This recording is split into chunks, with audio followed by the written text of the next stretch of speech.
ರೈತರಿಗೆ ಬೆಳೆ ಪರಿಹಾರನ ಈ ವರ್ಷಕ್ಕೆ ಕೊಡ್ತೀರಾ ಅಥವಾ ಉಪಚುನಾವಣೆಯಲ್ಲಿ ಓಟು ಒತ್ತಿಸಿಕೊಂಡು ಕೊಡ್ತೀರಾ? ಅಕಾಲಿಕ ಆಲಿಕಲ್ಲು ಮಳೆ ಕಲಘಟಗಿನ ಕಾಶ್ಮೀರ ಮಾಡಿತು. ರೈತ ಬೆಳೆದ ಬೆಳೆಯನ್ನ ಹಾಳು ಮಾಡಿತು.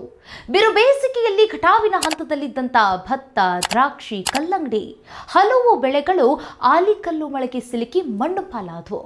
ಈ ಅಕಾಲಿಕ ಮಳೆಯಿಂದಾಗಿ ಕೈಗೆ ಬಂದಂತ ತುತ್ತು ಬಾಯಿಗೆ ಸಿಗದಂತಹ ಪರಿಸ್ಥಿತಿ ರೈತನಿಗೆ ಎದುರಾಯಿತು.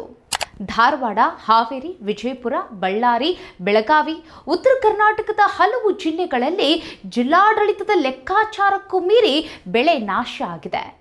ಈ ಸಮಯದಲ್ಲಿ ಬೆಳೆ ಹಾನಿಗೆ ಒಳಗಾದ ರೈತರ ಬೆನ್ನಿಗೆ ನಿಲ್ಲಬೇಕಾದಂಥ ಸರ್ಕಾರ ಏನ್ ಮಾಡ್ತಾ ಇದೆ? ಸರ್ಕಾರಕ್ಕೆ ತಿವಿಯಬೇಕಾದಂಥ ವಿರೋಧ ಪಕ್ಷ ಏನ್ ಮಾಡ್ತಾ ಇದೆ? ಉಪಚುನಾವಣೆಗೆ ಯಾರಿಗೆ ಟಿಕೆಟ್ ಕೊಟ್ಬಿಟ್ರೆ ಯಾರು ಗೆಲ್ತಾರೆ ಅನ್ನೋ ಯೋಚನೆನ ಬಿಟ್ಟು ರೈತರ ತೋಟದತ್ತ ಕಣ್ಣು ಹಾಯಿಸಿ ಹಾನಿಗೆ ಒಳಗಾದ ಬೆಳೆಗಳಿಗೆ ಬೆಳೆ ನಷ್ಟದ ಪರಿಹಾರವನ್ನು ಒದಗಿಸಿ. ಇಲ್ಲವಾದ್ರೆ ಈ ಬಾರಿಯ ಉಪಚುನಾವಣೆಯಲ್ಲಿ ಚೊಂಬು ಗ್ಯಾರಂಟಿ. ಏನ್ ಮಾಡ್ತೀರಾ ನೀವೇ ನೋಡಿ.